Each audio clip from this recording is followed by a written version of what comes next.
Bismillahirrahmanirrahim. Alhamdulillahirabbil alamin. Wassalatu wassalamu ala sayyidina Muhammadin asyrafil mursalin wa ala alihi wa sahbihi ajmain. Subhanaka la ilma lana illa ma 'allamtana innaka antal alimul hakim wa tub 'alaina innaka antat tawwabur rahim wa taqabbal minna innaka antas samiul alim. Qala rabbi shrah li sadri wa yassir li amri wa hlul 'uqdatam min lisani yafqahu qawli. Nawaitu ta'alluma wa ta'allima al-fadata wal istifada wa tamassuka ala kitabillah wa sunnati rasulih wa ad-du'a ila al-huda wa ad-dalala ala al-khair ibtigha'a mardatihi wa qurbihi wa thawabihi subhanahu wa ta'ala. Qala al-musannif rahimallahu ta'ala wa nafa'ana bihi wa bi'ulumihi wa amadana bi asrari fid darin amin.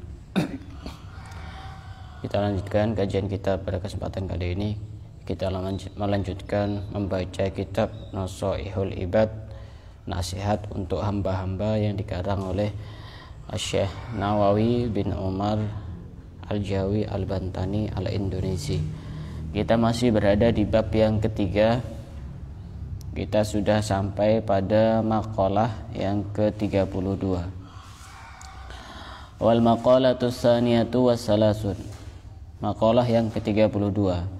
An Sufyan Ats-Tsauri rahimahullah annahu su'ila anil unsi billah ta'ala ma huwa. Ada seorang ulama yang bernama Sufyan Ats-Tsauri. Sufyan Ats-Tsauri ini pernah ditanya tentang bagaimana seseorang itu merasa tenang dengan Allah. Artinya pada saat beribadah itu dia merasa bahwa dia bisa menikmati ibadahnya, dia merasa begitu sangat dekat dengan Allah. Itu bagaimana caranya? Kemudian Sufyan Ats-Tsauri menjawab, faqala alla tasta'nisa bikulli wajhin shabih. Yang pertama, kita tidak perlu untuk terlalu menikmati wajah-wajah yang bagus.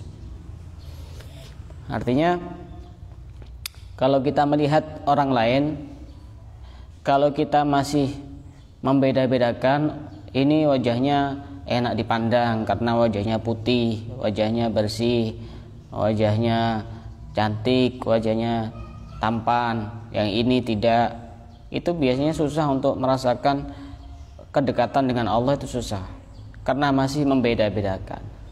Mestinya kita itu ketika melihat wajah seseorang dilihat dari keteduhannya, karena orang yang soleh itu pasti wajahnya lebih teduh dibanding orang-orang yang tidak soleh. Walaupun wajahnya biasa, walaupun wajahnya tidak putih, walaupun wajahnya itu hitam misalnya, itu tapi ngelihatnya itu senang, adem itu.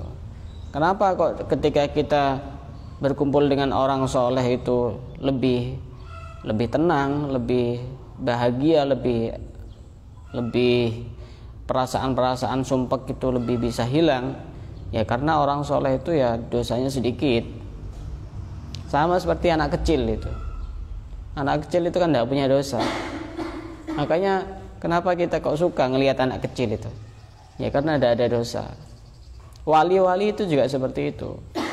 Wali bukan karena tidak punya dosa tapi sudah diampuni oleh Allah, dan dia banyak istighfar kepada Allah, banyak bertaubat kepada Allah. Jadi at-taibu minadz dzambi kaman la dzambalah. Orang yang bertaubat dari dosa itu seakan-akan dia tidak punya dosa. Selama kita masih membeda-bedakan ini wajah glowing dan wajah tidak glowing, itu agak susah untuk kita merasakan kedekatan kepada Allah, itu agak susah. Kalau pengen kita itu merasa tenang, merasa dekat dengan Allah, pertama tidak merasa tenang dengan wajah-wajah yang bersinar, wajah-wajah yang bagus. Yang kedua, wala bisautin thayyib, dan juga kita tidak merasa senang dengan suara yang bagus. Artinya bukan berarti kita tidak senang langsung mutlak, ya tidak. Kadang-kadang kita itu masih belum bisa membedakan. Misal ada orang baca sholawat atau baca Quran, itu kadang-kadang kita lebih menikmati suaranya dibanding bacaannya. Kalau yang baca itu suaranya bagus, kita menikmati, seakan-akan kita itu orang yang sedang mabuk kepayang, orang yang begitu sangat khusyuk mendengarkan bacaan-bacaan itu. Giliran orang yang suaranya kayak ember jatuh dari atas pohon kita tidak merasa menikmati. Padahal mestinya bacaan-bacaan yang bagus itu kalau kita hati kita bersih ya semuanya sama. Tapi ini suara yang muncul dari hati itu akan sangat cepat sekali masuk ke hati. Orang semisal ceramah, suaranya bagus, ngutip-ngutip ayat Al-Quran, tapi kalau tidak dari hati ya itu keluar, masuk telinga kanan, keluar telinga kiri. Tapi kalau orang itu suara-suara itu keluar dari hati, maka akan masuk ke hati. Dan ketika itu sudah masuk ke hati, biasanya sangat lama sekali bertahan di dalam hati itu. Lebih susah untuk hilang ketika sudah masuk ke dalam hati. Nah, kita mestinya ketika ada orang baca Quran, ya kita harus senang. Suaranya enak apa tidak enak? Baca sholawat, ya kita harus senang, karena itu adalah puji-pujian kepada Rasulullah. Jangan dibeda-bedakan. Oh, itu suaranya bagus, ini suaranya tidak bagus. Ya benar, iya, suaranya bagus dan tidak bagus. Tapi di sisi yang lain ya kita tetap harus suka, karena itu adalah bacaan-bacaan yang bagus. Tapi yang lebih parah lagi, sudah suaranya tidak enak, bacanya salah-salah. Nah, itu yang bahaya itu.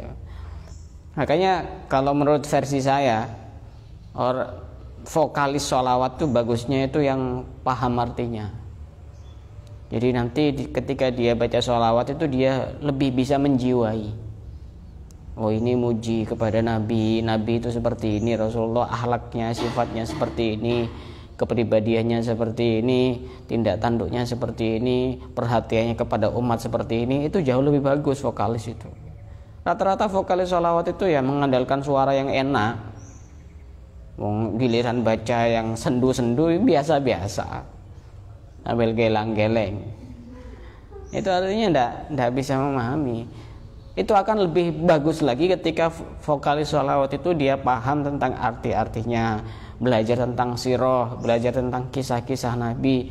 Jadi dia itu menyenandungkan sholawat itu dengan suara-suara cinta dari dalam hati, bukan suara-suara yang hampa seperti itu. Yang saya pernah itu lihat video yang banyak ditonton, ada vokalis sholawat dari Jember, Majelis At-Taubah yang diasuh oleh Habib Nizar Al-Idrus. Itu ada vokalis waktu itu sudah lama, masih kecil, kayaknya seusia anak SD itu. Saya itu kadang sampai ini, dia baca sholawat suluk itu, sholawat solo, artinya sendiri, tanpa musik, tanpa diiringi musik, kok bisa meneteskan air mata? Ya berarti karena memang dia benar-benar paham, menjiwai. Ya minimal ketika orang itu baca sholawat, melakukan sholawat yang versi bahasa Arab, ya cari terjemahannya, sehingga lebih bisa menjiwai bacaan-bacaan itu. Nah, ketika kita lebih suka dengan suara-suara yang bagus, maka itu pertanda bahwa kita ini lebih susah untuk merasa nyaman dengan Allah. Merasa nyaman dengan Allah, karena kalau kita itu sudah semuanya terhubung dengan Allah, ya mau enak mau tidak enak itu ya harus kita terima. Orang itu kalau hatinya bergantung kepada Allah itu enak sebenarnya. Kasih sedikit, ya alhamdulillah. Kasih banyak, ya alhamdulillah. Kasih susah, alhamdulillah. Kasih senang, ya alhamdulillah. Karena pilihan Allah itu lebih baik daripada keinginan kita. Kita itu kadang-kadang punya banyak keinginan yang seakan-akan menurut kita itu baik, tapi belum tentu itu baik menurut Allah. Asaan takrohu syai'an wa huwa khairul lakum. Bisa jadi engkau membenci sesuatu padahal sesuatu itu adalah baik bagi kamu. Wa asaan tuhibbu syai'an wa huwa syarrul lakum. Dan bisa jadi engkau mencintai sesuatu padahal sesuatu itu adalah buruk bagi kamu. Wallahu ya'lamu wa antum la ta'lamun. Allah yang lebih tahu, kamu itu tidak tahu. Makanya kalau minta kepada Allah itu, kalaupun harus minta dengan maksa, misalnya contoh seperti ini, sudah punya kriteria jodoh misalnya, pengen yang tampan, yang tinggi, yang kaya, yang alim, yang soleh, yang baik misalnya, itu kan sesuai dengan keinginan kita, request kita. Kalaupun harus maksa minta kepada Allah seperti itu, nanti yang paling terakhir ditambahi seperti ini, ya Allah saya pengen minta yang seperti itu tapi yang juga baik menurutmu. Nah, ini minta agak maksa, ya tidak apa-apa. Kalau minta itu jangan tanggung-tanggung. Ya kadang-kadang orang itu kadang putus asa ya. Ya sudahlah yang penting laki-laki. Oh nanti dikasih yang jelek nanti tambah banyak ngeluhnya nanti. Minta itu tidak usah nanggung-nanggung, minta yang banyak. Yang tinggi juga tidak apa-apa, nanti paling turunnya sedikit lah. Gitu. Kalau mintanya yang penting laki-laki, yang penting dia bisa kerja, nanti turunnya sedikit, nanti jadi yang paling jelek gitu nanti. Repot. Minta itu ya terserah. Allah itu kaya, tidak usah nanggung-nanggung. Dan benar-benar harus hati-hati walaupun bukan doa. Saya soalnya sering ngobrol-ngobrol biasa begitu. Tapi bisa jadi kenyataan. Khawatir ada malaikat lewat. Saya dulu waktu di Tarim, saya cerita. Tiba-tiba waktu ngobrol sama teman-teman itu, oh nanti kriteria jodohnya gimana? Kalau saya pengen yang kaya, itu tidak dalam bentuk doa, Ya, alhamdulillah ya didengar oleh Allah.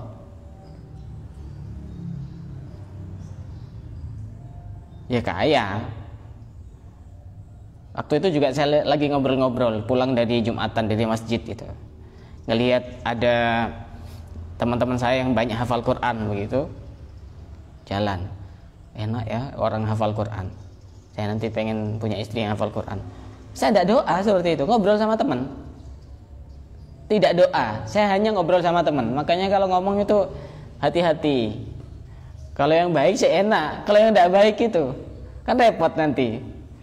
Takutnya pas lewatnya bukan malaikat Jibril, malaikat Israel kan. Ini kurang ajar, ini ngomongnya tidak baik, langsung cabut kan beres. Nah, kalau kita pengen hati kita merasa dekat, merasa nyaman dengan Allah, pertama kita tidak merasa nyaman dengan wajah-wajah yang tampan, yang cantik, yang bersinar, yang glowing. Ya kita harus sama semua. Dan juga tidak merasa nyaman dengan suara yang bagus, yang merdu. Karena kadang-kadang ya lagi-lagi wajah dan suara itu bisa menarik perhatian. Ada di salah satu pondok pesantren besar di Jawa Timur. Tidak saya sebutkan. Santrinya puluhan ribu. Ada salah seorang santri yang anggap jadi artis di pondoknya karena suaranya bagus, padahal orangnya biasa, orangnya hitam, tapi ini bisa menghipnotis ningnya itu, putri pengasuhnya itu, untuk minta dinikahkan sama santri itu. Suara itu kadang-kadang juga bisa menarik perhatian orang, cuma biasanya susah kalau pas suaranya bagus, wajahnya juga bagus, ini jarang. Ya ada tapi jarang. Kadang-kadang ada yang lengkap juga, suaranya bagus, wajahnya juga bagus, tulisannya juga bagus. Itu ya ada tapi ya jarang. Saya punya teman seangkatan pernah jadi juara kori nasional juga. Ya biasa orangnya, suaranya bagus, hotnya itu tulisannya juga bagus. Itu satu keistimewaan tersendiri itu. Makanya harus banyak bersyukur. Sejelek-jeleknya wajah kamu itu masih lebih cantik daripada wajahnya monyet.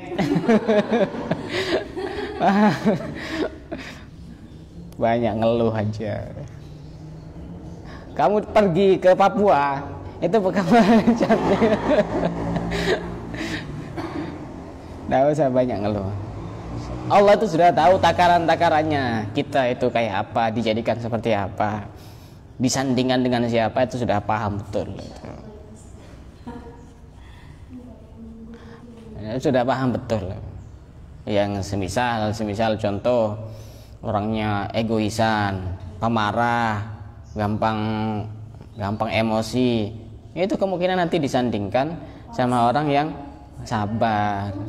Kalau nanti sama-sama pemarah, nanti jadi ada perang kedua.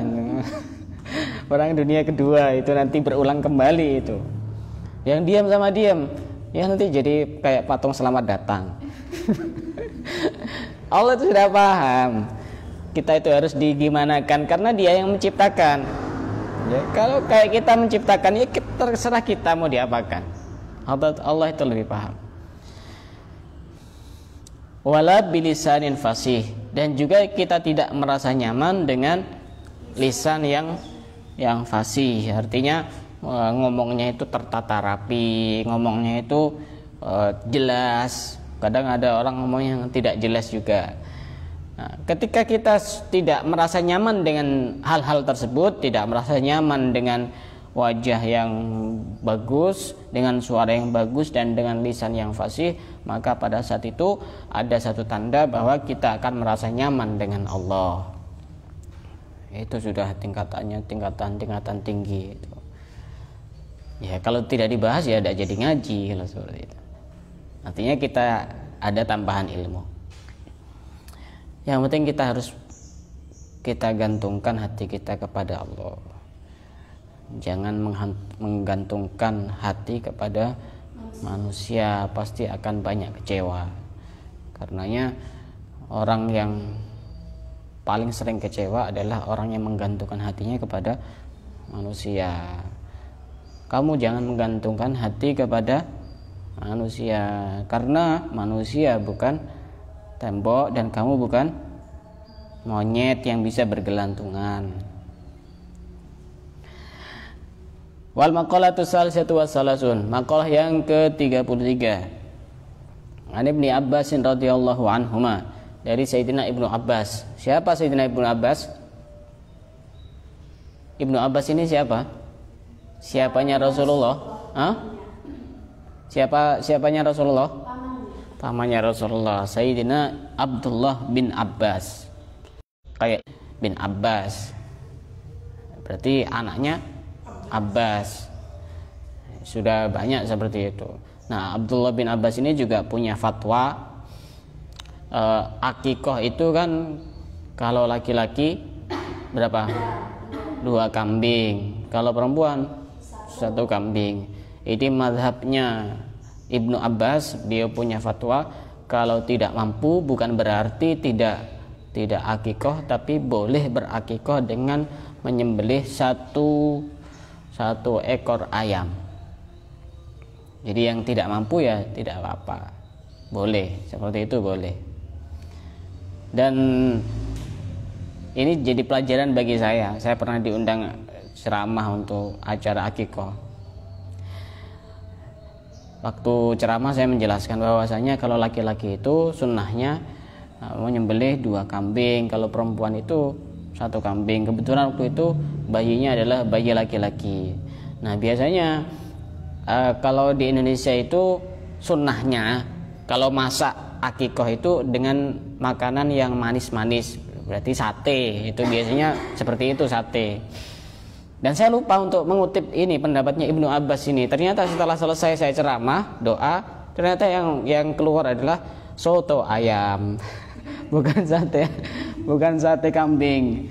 Nah, jadi saya merasa tidak enak dengan tuan rumah itu. Ternyata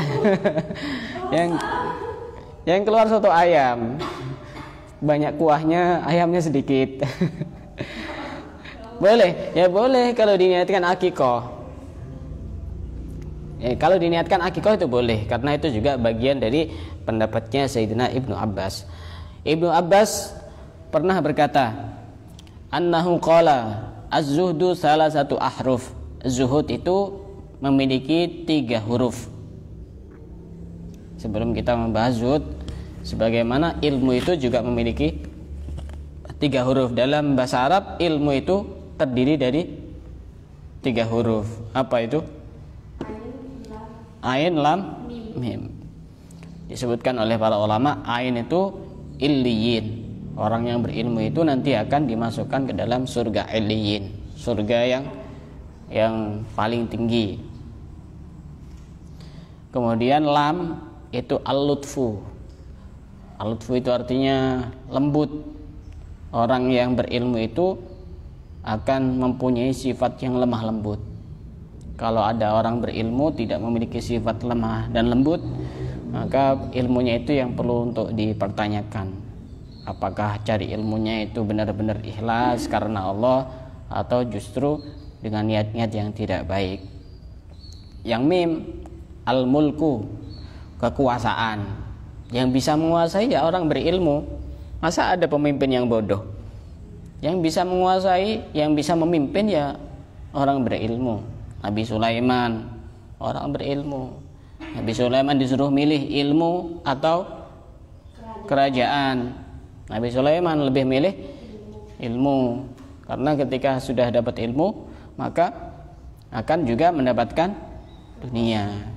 Allah itu akan memberikan dunia kepada siapapun, akan tetapi urusan ilmu Allah hanya memberi kepada orang yang dicintai. Makanya kalian tuh harus banyak bersyukur.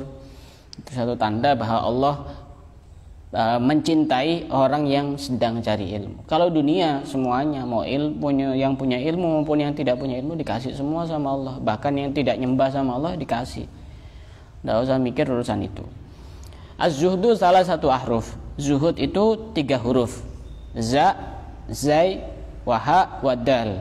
Za, ha, dan dal. Fazai zadun lil ma'ad. Za itu artinya zadun, bekal, lil ma'ad, untuk menuju akhirat. Wal ha'u, sedangkan ha, hadyun lid-din, petunjuk di dalam menjalani agama syariat. Waddalu, dawamun ala ta'ah, selalu melakukan ketaatan. Itu artinya zuhud. Zuhud itu apa sih sebenarnya? Apa itu zuhud? Zuhud itu apa? Pernah dengar istilah zuhud? Hatinya tidak bergantung kepada dunia. Zuhud itu kalau dijelaskan oleh Habib Abdullah bin Alwi al-Haddad di dalam kitabnya An-Nusaihu Diniyah, wa haqiqatu zuhdi khuruju hubbid dunya war raghbati fiha minal qalbi. Keluarnya cinta dunia dari dalam hati. Artinya hati tidak bergantung kepada dunia. Kalau kita kehilangan sesuatu masih merasa bahwa kita merasa susah dengan sesuatu yang hilang, itu berarti kita itu masih belum zuhud. Zuhud itu sifat yang sangat terpuji sekali, dan ini salah satu sifat yang dimiliki oleh para wali itu ya, zuhud. Tidak bergantung kepada dunia. Tidak bergantung kepada dunia. Mau ngasihkan uang ke orang lain itu sudah tidak perhitungan, langsung kasihkan. Seperti contoh semisal Sayyidina Ahmad bin Isa al-Muhajir waktu itu hijrah dari mana itu? Dari Baghdad menuju Hadramaut. Itu orang yang paling kaya pada masanya. Tapi ketika sampai di Hadramaut, uangnya, hartanya sudah habis semuanya. Itu namanya zuhud. Tidak bergantung kepada dunia. Jangan dipahami zuhud itu tidak boleh kerja, bukan. Kerja silahkan, karena kita hidup butuh makan butuh uang butuh kerja. Jangan pas berdiam diri berpangku tangan, kamu kok tidak kerja, saya zuhud. Nah, ini ngajinya separuh-separuh, ngajinya mungkin tidur macam-macam. Zuhud itu tidak adanya ketergantungan hati kepada dunia, dan ketika dunia itu hilang, ya kita tidak begitu merasa bingung, merasa susah. Saya pernah sekitar 3 minggu yang lalu Ya pokoknya yang ngontrol cara bersikap kita dalam menjalani hidup ya ilmu, pasti ilmu. Pasti ilmu. Saya pernah 3 minggu yang lalu ngisi di acara satu majelis di satu tempat gitu. Kemudian pulang dikasih amplop kan ya. Tapi itu bukan tujuan saya. Dikasih amplop, tak masukkan ke sini, ke saku saya sini. Saya itu waktu itu naik sepeda. Pas kebetulan di sini nih campur sama HP saya. Waktu di tengah-tengah saya pulang, HP saya bunyi, ya saya ambil. Ternyata amplopnya juga ikut keluar dan jatuh. Saya jarak beberapa meter itu baru kerasa, wah ternyata jatuh. Saya tidak tahu itu isinya berapa. Tapi lagi-lagi ilmu. Itu mungkin bukan rezeki saya. Mungkin lewat saya, tapi itu rezeki orang lainnya sudah tak biarkan. Tidak tahu isinya berapa ya, tidak tahu. Saya tidak tahu isinya berapa.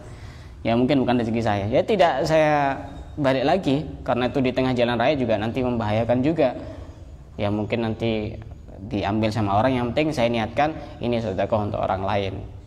Yang penting manfaat begitu. Ya itu dalam rangka juga belajar. Lagi-lagi itu yang bisa mengingatkan kita itu ilmu. Itu pentingnya cari ilmu. Lagi-lagi ketika kita ada masalah, yang bisa menasihati kita itu ilmu. Pas ada masalah langsung ke ustadz, iya kalau ustadznya ada. Pas ada masalah langsung mau telepon ke ustadz, iya kalau diangkat, iya kalau aktif nomornya. Tapi kalau ilmu karena sudah masuk di otak kita, di pikiran kita, itu nanti akan bisa menasihati kita pada saat kita sedang ada masalah di dalam kehidupan. Itu nanti ilmu yang akan memberi nasihat. Nah, itu zuhud, tidak bergantung hati kepada dunia. Nah, bagaimana orang itu bisa dikatakan zuhud? Sesuai dengan yang dikatakan oleh Sayyidina Ibnu Abbas, kalau orang sudah memiliki 3 hal ini, maka dia sudah bisa dikatakan zuhud. Karena zuhud itu memiliki 3 huruf, terdiri dari 3 huruf. Pertama, mencari bekal untuk hidup setelah mati. Kalau orang cari bekal untuk hidup setelah mati, berarti dia orang yang zuhud. Kita itu harus berpikir sehat, berpikir cerdas. Kerja, contoh ya, kerja. Buat apa? Agar besok bisa makan kan? Kita bisa memperkirakan gaji kita pada saat kerja ini mungkin kira-kira untuk jangka waktu 1 bulan. Kita sudah memperkirakan itu agar bisa bertahan hidup. Kita mati-matian kerja dari pagi, sore, siang sampai malam untuk bisa bertahan hidup selama 1 bulan, contoh semisal seperti itu.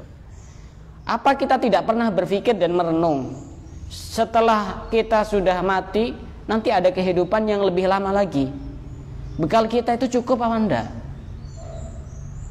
Padahal kalau dihitung-hitung ibadah kita itu ya sebenarnya tidak butuh waktu yang cukup banyak.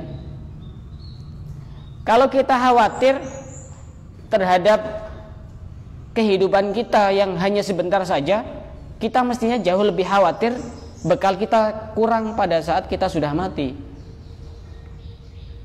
Mau ke Jakarta semisal, kira-kira butuh 100.000? Kurang. Ya paling tidak 1 juta lebih kan. Belum kendaraannya, belum makannya dan lain sebagainya. Kita harus berpikir juga seperti itu. Di akhirat itu bukan cuma sehari 2 hari. Ya, kalau di akhirat 1 hari itu sama dengan 1000 hari di dunia. Mestinya kita harus butuh bekal yang lebih banyak gitu. Makanya ya, Habib Abdullah bin Alwi Haddad itu menyarankan kalau hari Jumat itu jangan sama seperti hari-hari biasa. Hari biasa dari Sabtu sampai Kamis, kemudian dari Senin sampai dari Minggu, dari Sabtu sampai Kamis kita sudah sibuk dengan urusan duniawi. Jangan sampai hari Jumat itu kita dengan kondisi yang sama. Kalaupun kerja ya minimal ditambahi baca-baca apa begitu. Biar tidak sama. Biar hidup kita itu tidak hanya dunia dan dunia. Itu pasti sumpah. Pasti sumpah itu nanti. Orang mikir dunia itu pasti sumpah. Dunia itu seperti bayang-bayang. semakin dikejar ya semakin lari. Allah itu sudah pernah berpesan kepada dunia, wahai dunia, jadikan orang yang mencintaimu sebagai budak dan orang yang fokus kepada ilmu maka jadikan engkau sebagai budaknya dia, artinya ngejar-ngejar. Dan ini benar-benar terjadi, benar-benar satu kenyataan. Ketika orang sudah ada keinginan untuk mencari bekal hidup di akhirat, maka dia termasuk tanda orang yang zuhud. Ini yang pertama. Yang kedua, walha'u hadduniddin. Kalau kita menjalani agama Islam sesuai dengan aturan-aturan yang sudah ditetapkan, cara sholatnya sudah benar, cara puasanya sudah benar, cara baca Qur'annya sudah benar, maka itu juga bisa disebut orang yang zuhud. Dan yang ketiga, dawamut ta'ah, dawamun ala ta'ah. Kita selalu taat kepada Allah, itu juga termasuk orang yang zuhud. Menjalankan perintah-perintah Allah, itu juga termasuk orang yang zuhud. Karena dalam Islam itu ya ada dua hal, menjalankan perintah dan menjauhi larangan. Jadi kadang-kadang orang itu tidak paham. Kadang orang diam tapi dia dapat pahala. Kenapa? Karena diamnya dia itu tujuannya agar tidak melakukan hal yang dilarang. Jadi kadang-kadang orang diam itu juga dapat pahala. Contoh semisal diam agar mulutnya tidak menghibah, atau misalnya di rumah agar kalau keluar tidak melakukan hal-hal yang maksiat. Itu juga diam saja tidak melakukan ibadah. Itu jika diniati untuk menjauhi larangan maka dia mendapatkan pahala. Diam saja. Atau main-main misalnya, main-main diniati agar tidak melakukan larangan Allah, maka itu nanti juga mendapatkan pahala. Dan masih ada pembahasan-pembahasan yang lain terkait dengan zuhud. InsyaAllah akan kita lanjutkan pada pertemuan yang akan datang. Dari sini ada yang mau bertanya, silakan. Bisa bertanya seputar materi atau di luar materi. Silakan yang mau tanya.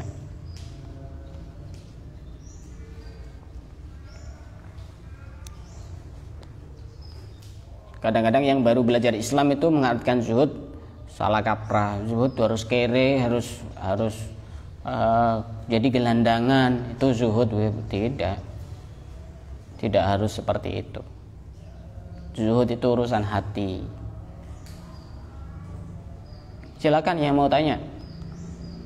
Tanya fikih boleh, tanya materi ini boleh, silakan yang mau tanya. Mbak Diana mau tanya? Oh enggak. Silakan yang mau bertanya. Malu bertanya? Jangan tanya. Enggak ada? Wallahu a'lam bishawab. Bismillahirrahmanirrahim.